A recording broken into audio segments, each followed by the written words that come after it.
Меніңше батырлар қартайғанда атқа мінбейді. Үйінде тыныш өмір сүреді. Ақшасы көп болады. Миллиондаған зейнетақы алады. Мемлекет оны қатты құрметтейді. Өйткені ол батыр ғой. Зәулім үй, қымбат көлік, жеке ұшағы. Бәрі бар.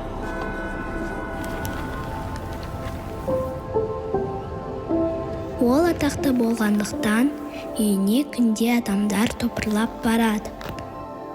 Сол үшін батыр тамақты да оңаша іше алмайды.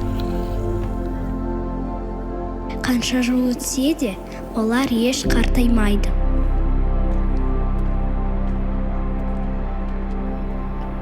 Біздің бейбіт өмір сүруіміз оларға байланысты болды.